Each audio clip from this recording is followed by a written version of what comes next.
Welcome back to Close Encounters of the Tech Kind. I'm John. We got a fantastic conversation this week.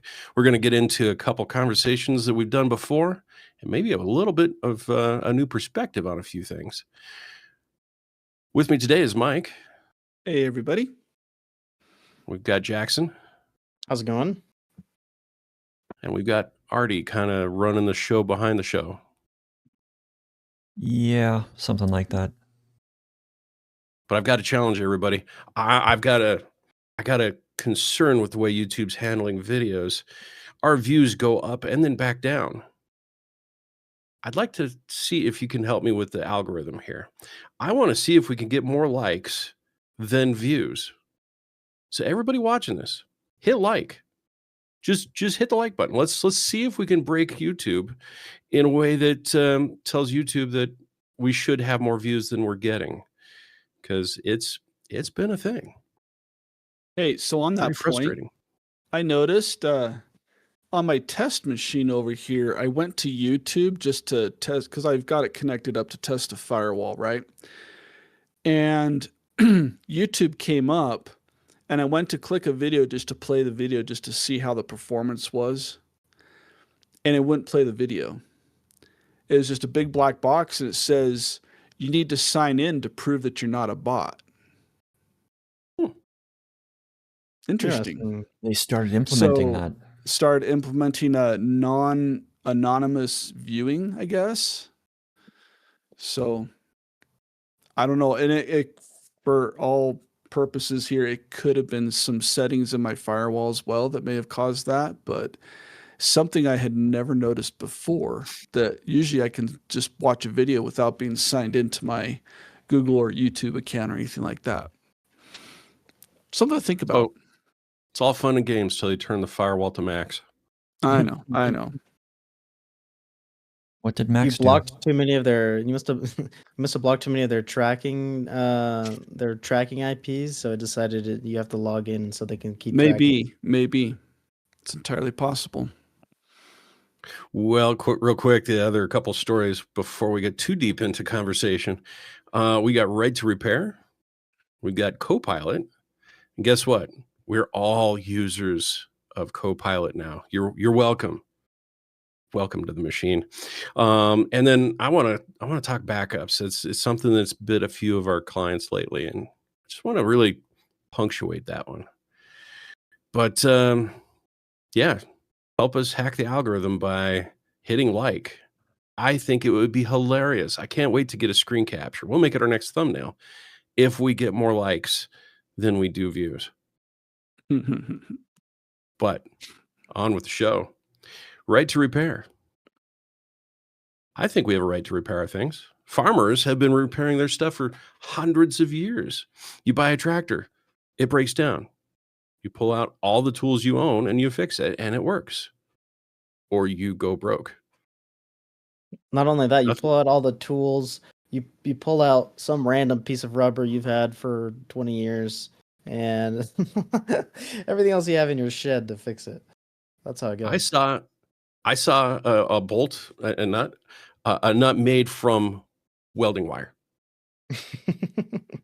I saw a farmer on a tractor had used welding wire to manufacture a new nut. It's brilliant. It's awesome. But now we've got subscription models that prevent you from working on your own stuff. We've talked about this at length. I won't go into too much depth, but you pay $600,000 for a tractor that becomes a new yard ornament. Set it next to your gnomes, right?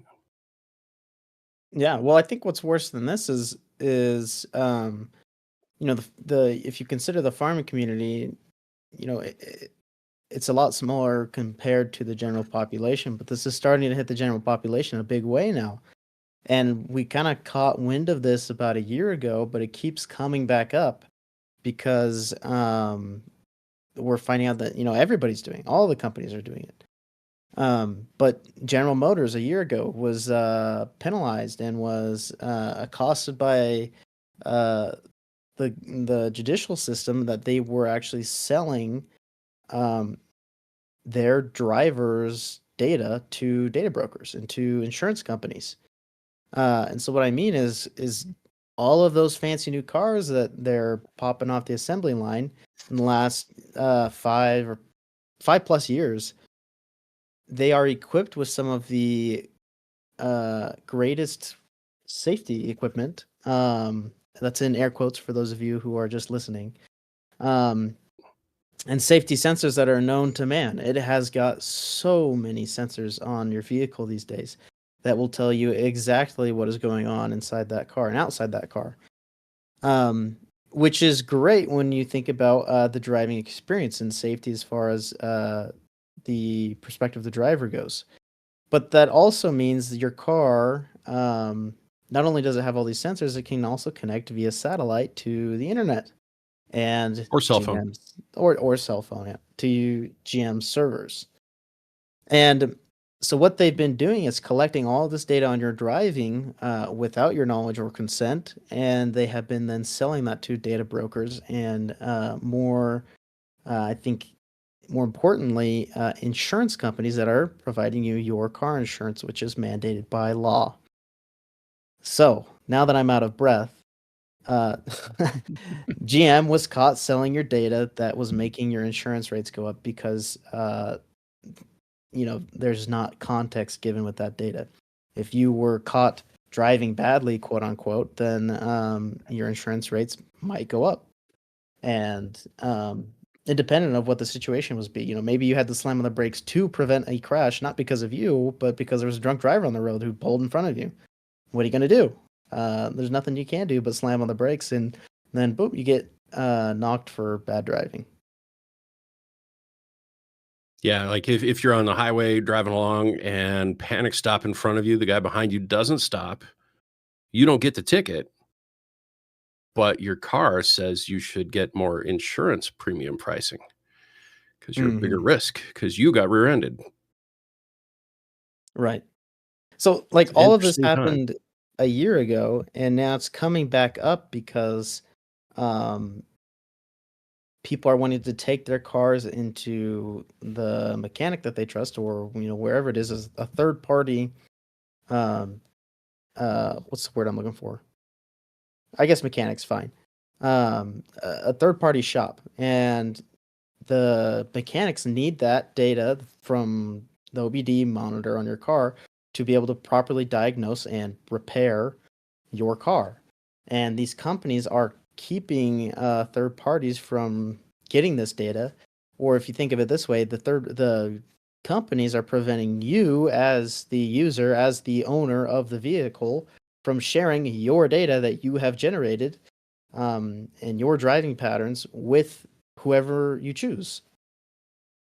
Well, I hate to say it, but there's a lot of precedent on that one. I'm going to take a devil's advocate perspective. You know what's in your credit score?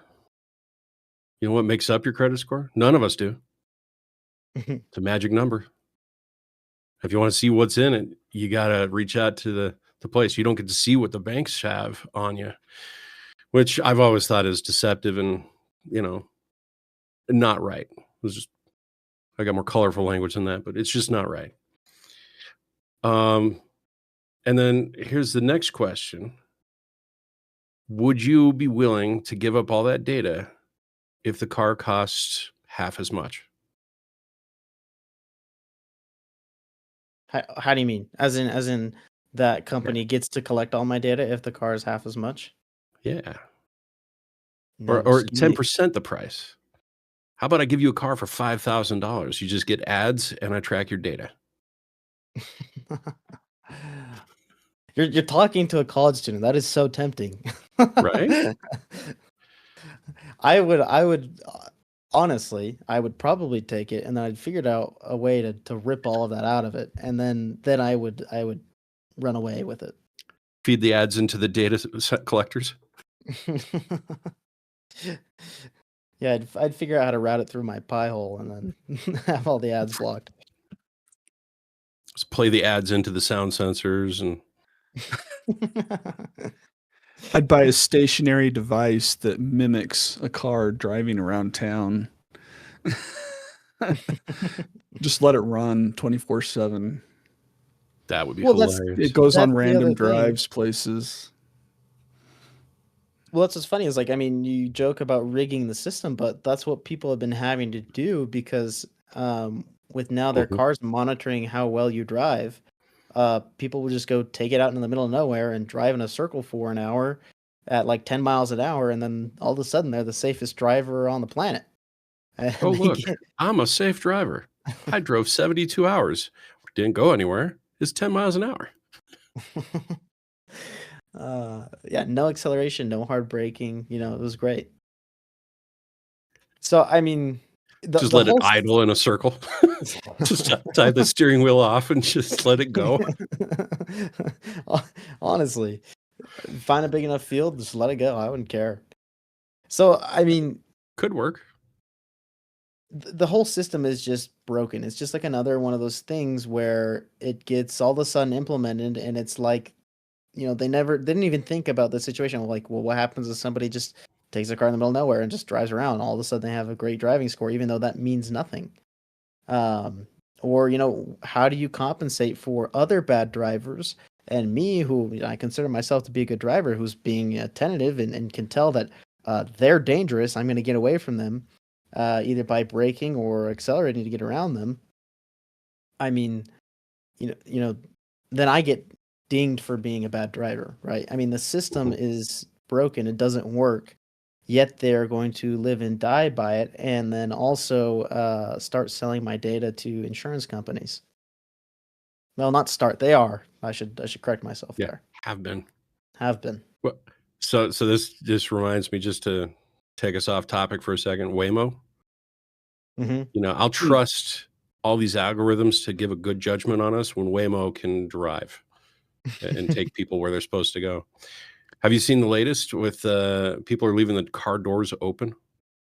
No, I haven't seen No, that. the latest thing I saw in Waymo was that a passenger freaked out just a little bit because the Waymo was driving on light rail tracks towards an oncoming train. Like, in a lot of municipalities, they have the light rail system sharing with the street. And so there Mm-hmm. is a travel lane there, but you still have to respect the right of way of an actual train being there. And the Waymo got into that lane, and there's a train oncoming, and the Waymo just Stops and beeps its yeah, horn. hey, cool, yeah, train, Get out of nice. my Hey, way. you got headlights? I got headlights too. Yeah, all right. Flashes his brights. I saw. Oh, I don't know if it was necessarily the same one, but I saw a similar thing where it was actually just like an intersection, and the Waymo was trying to go straight, and I think there was another Waymo behind him, and so two Waymos trying to go straight, and there was like a rail train or whatever, or tram, that was trying to turn across. It was making a left-hand turn, so it was trying to get across, and and the tram operator is like obviously pissed out of his mind, and the people in the Waymo have to do the I don't know, I've never used a Waymo, but they have to contact like the customer service in the car, and the person's like, all right, we're trying to like resolve it, and so they're sending instructions to the Waymo to get it to back up and make way for the tram, and so it's like, oh, it's just such a mess. And wait, okay, I want to hear though, what's the open door thing? Like, people just leave the doors open and the Waymo doesn't know what to do? Or what? no, it knows what to do. So you get your ride, you go wherever you're going, you shut your door, doesn't latch, right? So it's sitting there unlatched, parked by, held open by a couple inches, Uh-huh. and the car can't drive. The door's open. It's stuck there. There's no passenger to close the door. So it There's can't be nobody. summoned. It can't. Oh, that's too good. So the app is actually seeking out people saying, "We'll pay up to like $20 to close my door." That is awesome. What do you do for a living? Waymo maintenance. I close doors. I close I don't doors. open them. I just close them. How hard do you think it would be for somebody to just like track a Waymo around town? As soon as somebody gets out, they open the door, leave it open, and just wait for the app to ping them, and that's their hourly rate. Oh my goodness. That would be funny. I So could imagine, the other thing that it does is if there's no Waymo users around, the car will start announcing to pedestrians, "Hey, please help me close my door." I mean, in a way, it's kind of like it's kind of heartening to think they're putting faith in society of being nice, and And the that's other way, that's it's kind of funny. that's a good thing. It's a good thing, right? Yeah. People should do good, nice things to each other. If you see a struggling Waymo in your city and in your town, give him a hand. Close his Close the door. door. Aw, poor little guy.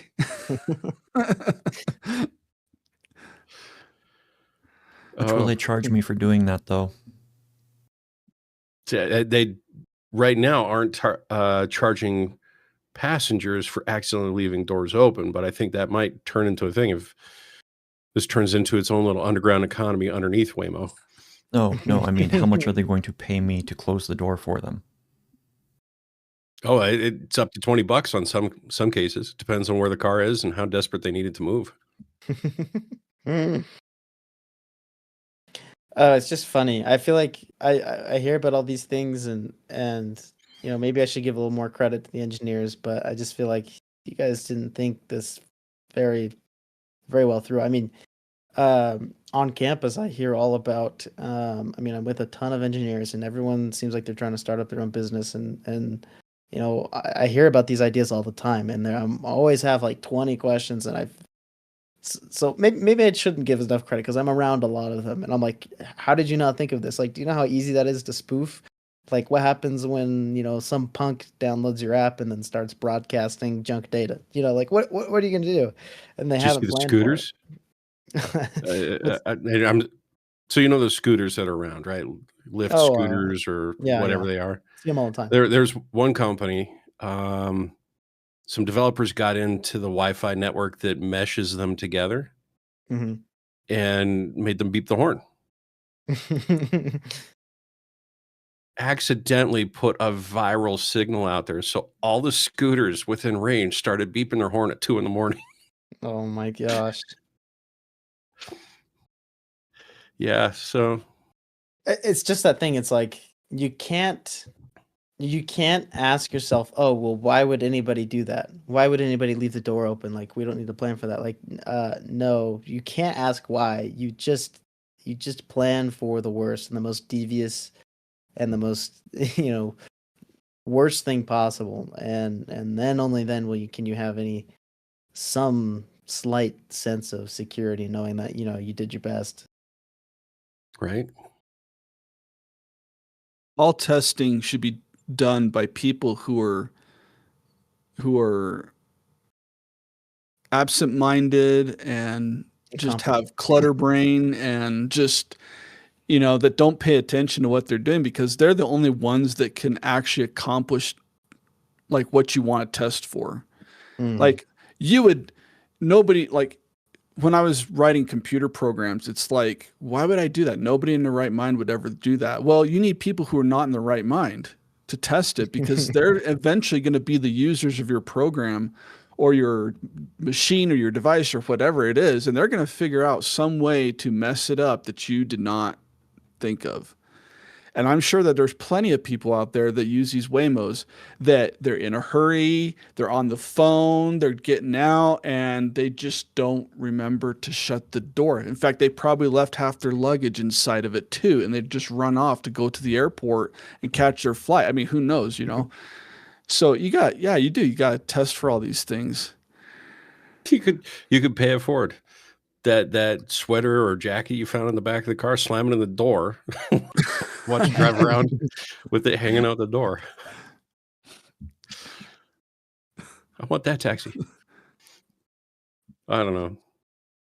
The AI is gonna be a thing, and there's a moratorium. I don't know if you guys heard about that. I don't want politics, but we got a moratorium coming from an executive order. States can't put laws on AI. There's boundaries, but yeah. So state by state, you can't put a rule on AI. This is a call to action. Get involved in your your local areas and see what you can do to encourage a change there. But for 10 years, states and towns are barred from creating laws that regulate AI companies. 10 years. 10 years. Well, okay, now That's the speed of Congress. oh my gosh. Well, Well, I that's mean, actually just the premise. that's them moving fast. Well, I just see so many issues because everyone is sticking AI in their products. So, like, what you basically just exempted every single product on the market from having any legislation put against it. Yeah, there's guardrails. There's some sense to it. But this is again called action. Read up, check it out. Everybody that's interested in getting involved in the sharing your voice with the regulatory and legislative branches, do it. Find out more. Very important. We don't want this to happen without us. I know what I'm doing. I'm talking to people that I know. But I'm going to jump into the next one before we talk too much on that because I want to spend a minute on this. Jackson, you use Copilot? Now, you asked me this in pre-show, and I said no. Uh-huh. Yeah. And then you told me I Guess do. what? And I said Guess what? not willingly. Microsoft has rebranded Microsoft 365 to Copilot. How does that make you feel? It makes me angry because I remember this wasn't even for us. I was trying to do something for a class, and for some reason I didn't have the MS365 apps. Like, I didn't have Word installed on my computer. So I was like, I'm just going to use the web version. I went in a circle like 4 times trying to find the online Word app that I could edit the stupid Word document and call it a day. And I kept clicking on, like, the link says Word or whatever. It's like Microsoft Word. Like, I know the site exists. I click on it and it takes me to Copilot. I'm like, no, I need the Word app. Like, I need to be able to edit a document. And it wasn't until like my 4th, 5th time going in the circle of like clicking a different link and then still ending up on the Copilot page that I realized that there was some like weird button that would take me to the actual apps that I needed. And so it makes me angry. I've got good news for you. Copilot took you to the app you needed. You went to the home screen and it took you where you wanted to go. For those of you who don't know my sarcasm level, I'm putting it on thick right now.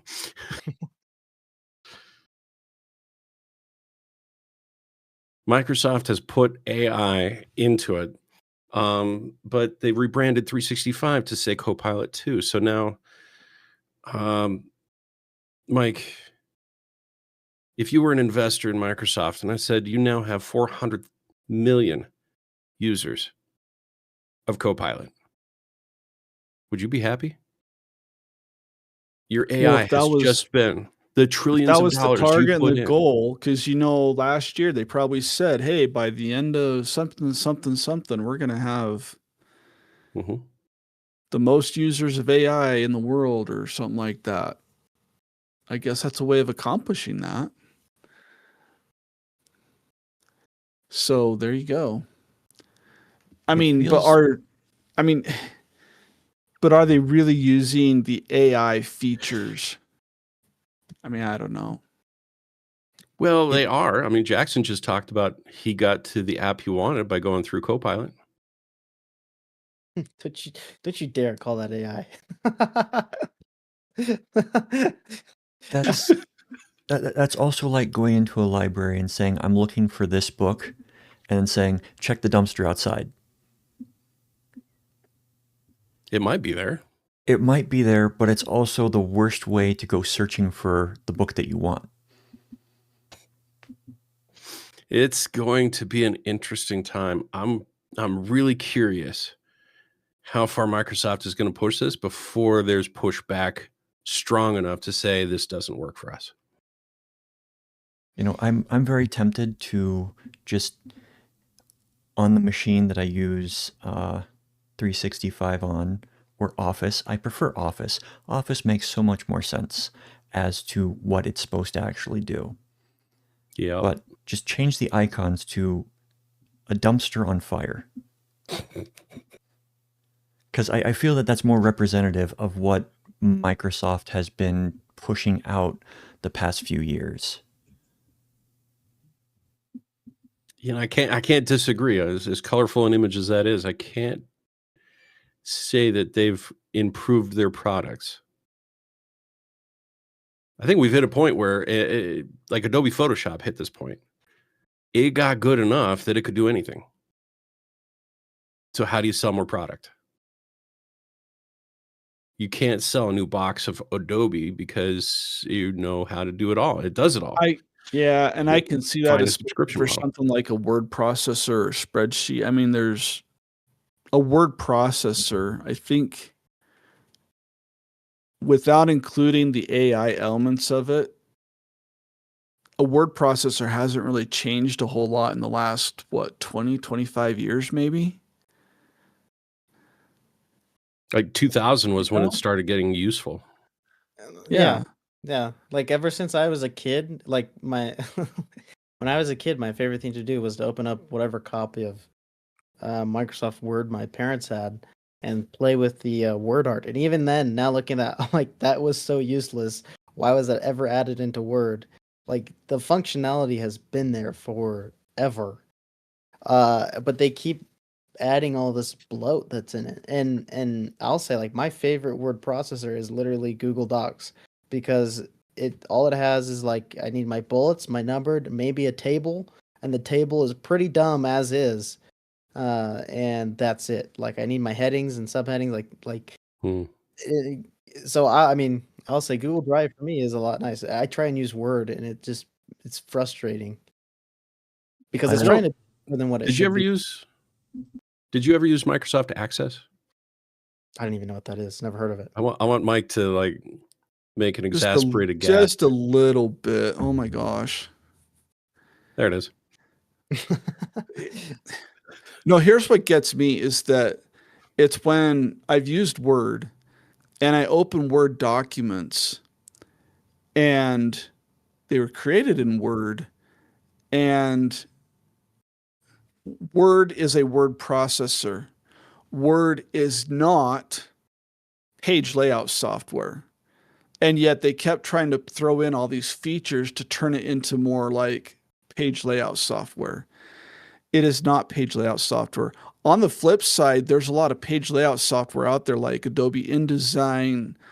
Back in the day when I was in college for it, I used Quark Express and other similar titles. Corel. They are not word processors. They are it's page layout. Okay. There are some specific things the word processor is supposed to do. There are things that it does not do very well at all because of the way that it works. And page layout is one of them. And people trying to use Word as page layout software drives me absolutely nuts, because then it gets messed up very, very easily. Like it's put together on toothpicks.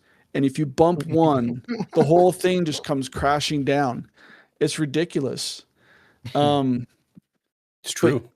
Yeah, like, and it also seems like that there's companies that want to make just the Swiss Army knife of applications. Like one application is going to do everything for you. And I just don't. I mean, go to anybody's toolbox, go to a mechanic shop, go to his toolbox. There's no one tool that does it all. If you need to turn a nut, you grab a wrench. If you need to pound in a nail, you grab a hammer. I mean, you've got tools that do specific things for a reason because they do them well. I was about to say, I was about to make that same comparison. I was like, when I am working on something mechanical, if you give me a multi-tool, I will throw it at you. I will say, go give me a freaking wrench, because I'm not messing around with this piece of garbage that can't do anything excellent. It does everything mediocre. And it was funny. I had a friend of mine, and he was saying, "He's like, oh, I was thinking about getting you like this multi-tool thing for Christmas." And I was like, I am so glad you didn't, because I I would have hated it. So, and he's, Yeah, back in the day have their when I place. was back in the day when I was a lab assistant in the computer graphics lab at college and helping people out, I always got so computer graphics, we're talking mostly Adobe software, right?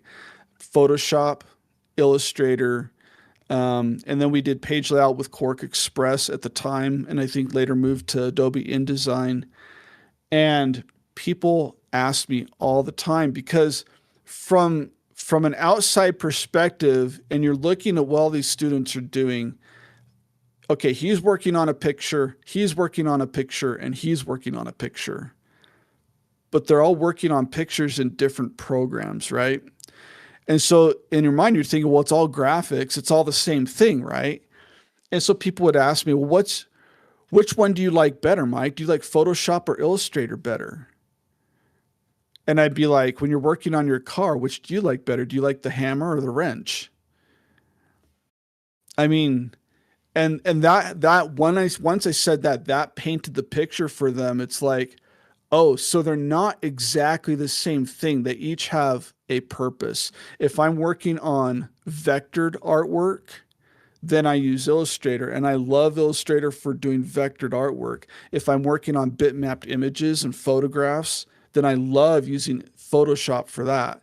Now, I can work on vectored artwork in Photoshop, and I can work with bitmaps in Illustrator, but that's like pulling teeth and fingernails, and it hurts, and it's just painful. And why would you do that to yourself?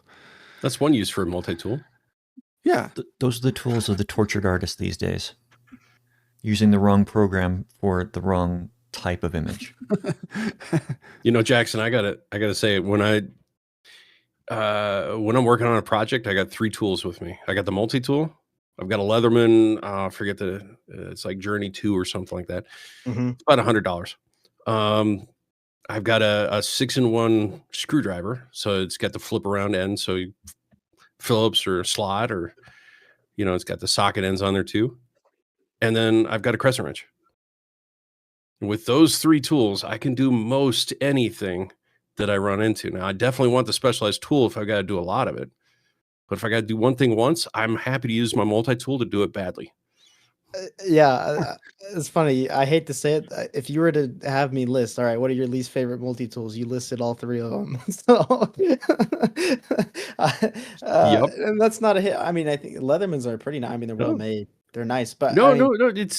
I've gotten out of more binds with those tools just by carrying those things on me. when I I believe can it. climb up ladders. I can do all those things.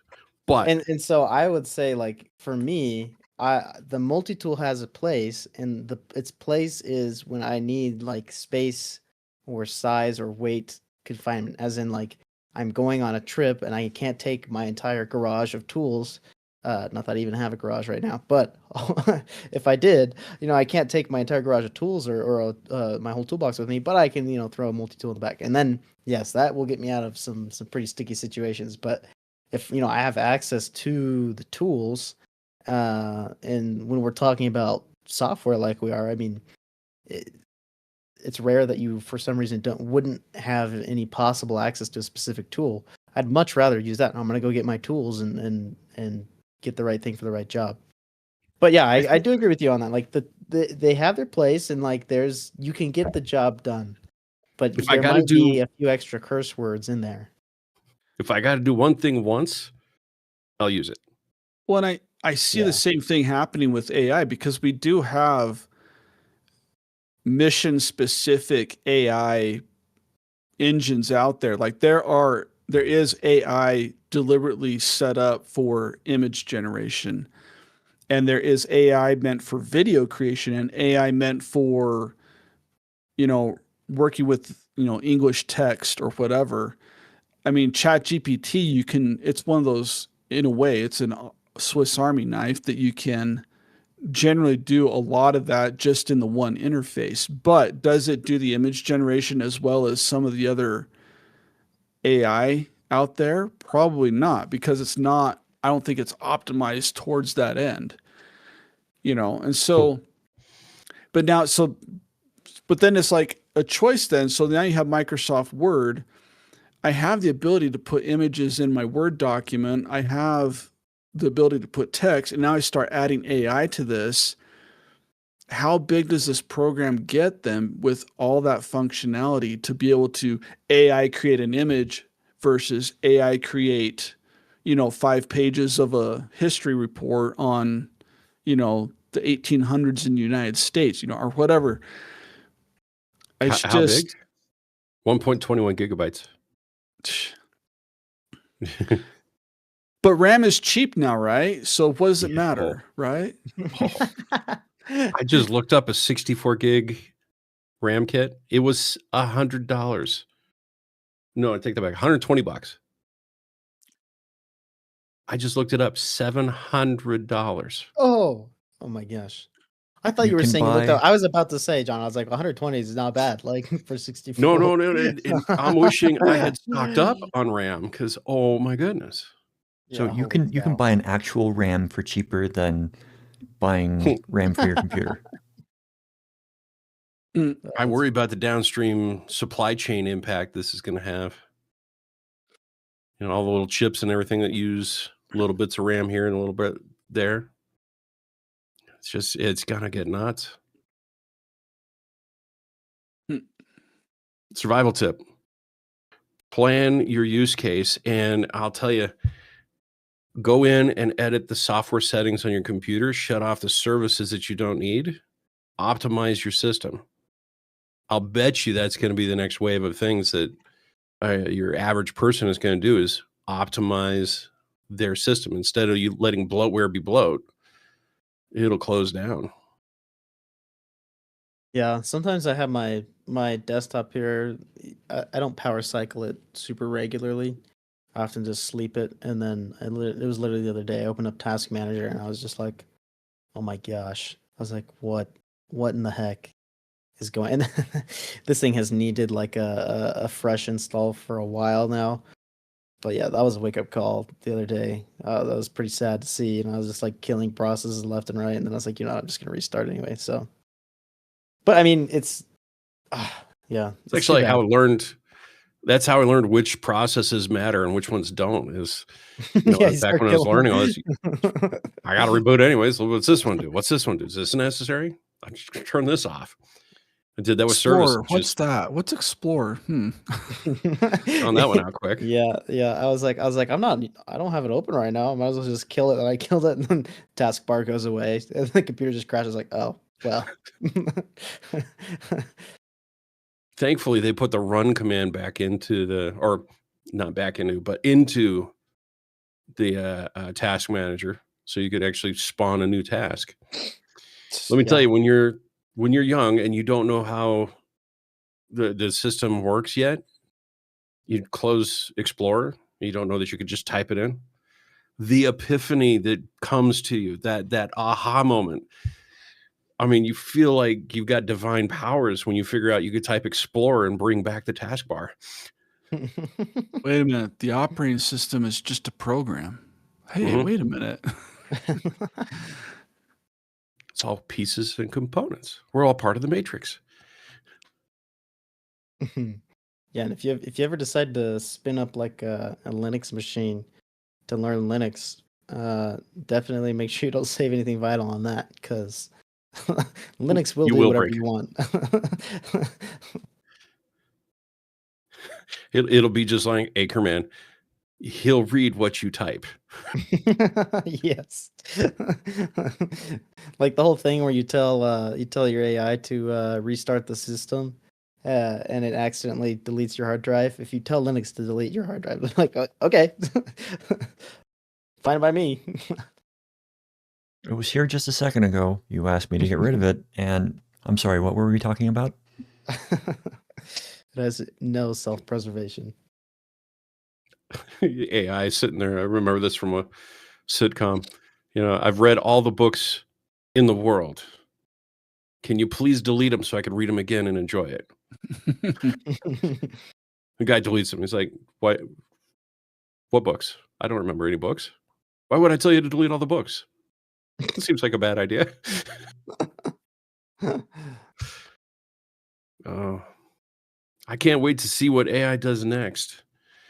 I'm afraid it's just going to keep happening. But I'll make a prediction. I don't think we're going to see general intelligence, not anytime soon. I think we're going to start seeing, like we were talking last couple of episodes, task-based or specific tools generated off AI, which absolutely is not AI. It's machine learning. Yep. It's just True. misnamed. But I think we're going to see tools just like, let's take Photoshop, the healing brush, content-aware healing brush. That wasn't AI. It just knows the background and puts the background in there. It's algorithmic. It's specific. It's not intelligent. It just has seen it done a million times before. So I think we're going to see appliances get smart. I think we're going to see, here's a good example. Lego just released a new smart brick. I think it Yeah, I took saw something like CES's that. Best in Show. Check it out. It's cool. It's a little Bluetooth mesh network. How long Definitely. will it be till that gets hacked? Well, it's done in the most intelligent way. Kids, 4 and up, they can use it. Oh, that's We're, awesome. 2-year-olds are on tablets now, surfing YouTube now. So welcome to the show. Um, And a tablet isn't a, Go to a choking bed. hazard. brush your teeth, go to bed. Right. 2-year-olds need a good bedtime. But yeah, I think AI is going to get renamed here soon. I think there's enough pushback from the common person to say AI has gone, too far, way too far. So marketing is going to rename it. Welcome to Copilot. Welcome to New Coke. Classic Coke. Well, speaking of Imagine- classics, Yeah. how about backups? I have a story for you. Do not Ooh, back I up wanna hear a severe tire story. damage. I want to hear the story. Let's do some tire damage there. Go get it. All right, so this is actually from today. This is a recent story. Well, it's over the last week. I have a personal website that I've been working on, or was working on.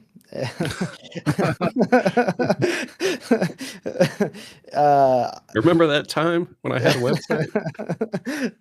It wasn't public facing. It wasn't. It was development. It was for my own learning, and eventually I was gonna put it public facing because I have a use plan for it. And I was originally hosting it on XAMPP, for those of you who are familiar, on an old Windows install that used to be my old server. Which I say this is like a month ago, and I was like, okay, I gotta change this. Using Windows is awful anyway. Like, it was the biggest band-aid I think I've ever used. I was like, all right, I'm gonna tear this down, and I started using virtualization. So now I'm running XCPNG, which is great. I'll plug that in because I love them. I've been loving using that. And anyway, but before I did that, I'm an idiot, and I was like, oh, I'm gonna save this data, and all I did was just, I was just like, oh yeah, I'll just copy the whole XAMPP folder, like all the content is in there and all that stuff. For But some is it? reason, it is. The problem is getting it out, because it's all sitting there. Like, I have all the content, but the issue is I had all these configurations where it's like at this. So I'll update. So now I've redone my server. It's all up there, and I'm using Docker, and I'm not even using XAMPP at all. Just using Docker with a WordPress install. And of course, I get to that point. I'm like, all right, cool. I've got this set up, and I'm like, oh, I can't just like copy all this over anymore. I was like, that was dumb. Even though I had, a third-party update or not update, backup plugin on my website to make this whole process easy, I didn't use it for some reason, and I just willy-nilly copied all these files, and so now it's pretty much useless, and I got to start from scratch. And today was that realization, and I was a little bummed about it. At the same time, kind of good. Start from scratch, start clean. So A We've little, been there. yeah, precautionary tale. It gets the best of us. I should have known. Should have known. I remember back in the day doing Word files and you forgot to hit the save button. You get 17 pages typed out. Computer glitches, crashes, and now they're gone. There's no Mhm. chance. Mm-hmm. I think in the same, probably along the same lines of what Jackson experienced. I remember at my last job, I had a server that was running an in-house application, and I was doing backups on. I had like a little external hard drive that was doing it was like a twice a week backup too, and everything, and incremental backups, right? So any files that changed, those got updated. Anything new that was added, that got added to the backup and everything, right? Well, then it did come to a point where the server crashed, and I didn't realize that it was backing up the database, but it wasn't backing up the database in a way that it could be reused. Like, yeah, the data's there, but you don't really have access to it because it's pretty Yeah. unique to that installation. And That is basically, yeah, same thing I ran into. yeah, you've You got got all the the data. data in the database, and there are ways to get to it, but it would have taken me so long and so much effort to do it that it was just faster to just rebuild Yep. from scratch. And so then at that point, I changed my backup process so that on those twice a week events that I had a cron job that ran to export the database into something human readable and usable that could be then re-imported, into a totally different machine if it had to, or something like that. And that worked out so much better. But yeah, it's one of those just hard learning lessons. It's like where you don't really understand completely maybe how a certain system is working, and she just, well, I'll just back the whole thing up. Well, it doesn't really work that way sometimes. So yeah. I actually had a backup of a VM, like a copy the VHD file. Yeah. Yes, we're going back in time. Copy the VHD file. I moved it back into the virtual machine in this was Virtual PC 2000. The file system was corrupt. Mhm. You backed I up a don't know corrupt how. file system. Nice. I don't know how. Well, you There get to was the thing where like then you start if you change one file path and it's all over. It's over. Mhm. Like there's just too many instances of wrong file paths where to find and fix them, like there's just no way. And that was part of the issue that I had. Like I could spend the 20 plus hours trying to fix, what I have, or I can just, try and remake it. So and I But think it comes from the failure, like because I know you want to talk about this, thinking about how to properly do backups. Like I was backing up my data, like I did what I was supposed to do, but I really didn't because I was just thinking, yeah, I just need a copy of it. I wasn't thinking of like, okay, well, what happens as soon as I need that copy of the data? And I did not plan for that. If I had, I probably would have just thought, oh, well, I'll just use this third-party backup tool. It's super easy, boom, done, and I would have avoided that whole situation. Well, that's where, yes, you're right. I definitely want to talk about run your backups as if you have to recover your data. Do a disaster recovery. Just run it. Did it work? Do I have my data? Can I recover it, Friday? Plan the evening, test it out, and if it works, great. If it doesn't, you just saved yourself from losing all your data in a crisis. Backups are good. Testing backups is golden. I think probably the most painful one I had to deal with was Microsoft Exchange managing a server. You get 60s, 70s, 80 mailboxes, You got to back them all up. Okay, great. They back up and backup fails. What do? There's a really cool little tool that downloads the offline files from everybody's computer. So for 2 days, I got to do that and build up an Exchange server from scratch. Sounds like fun. And when I say 2 days, I mean I worked about 45 hours.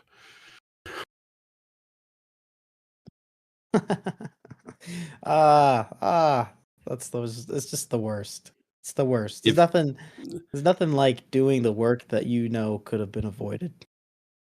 any Exchange admin has been there.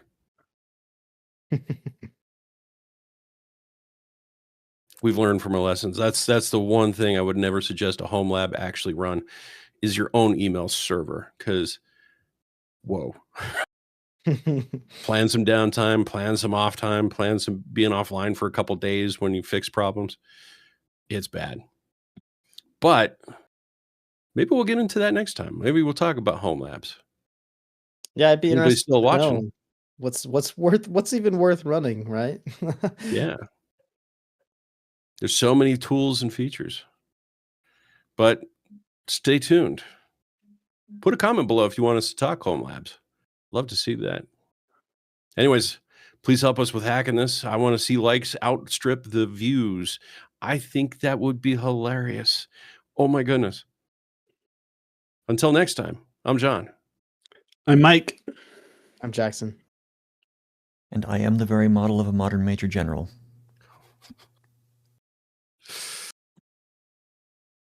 On that note, we're out of here.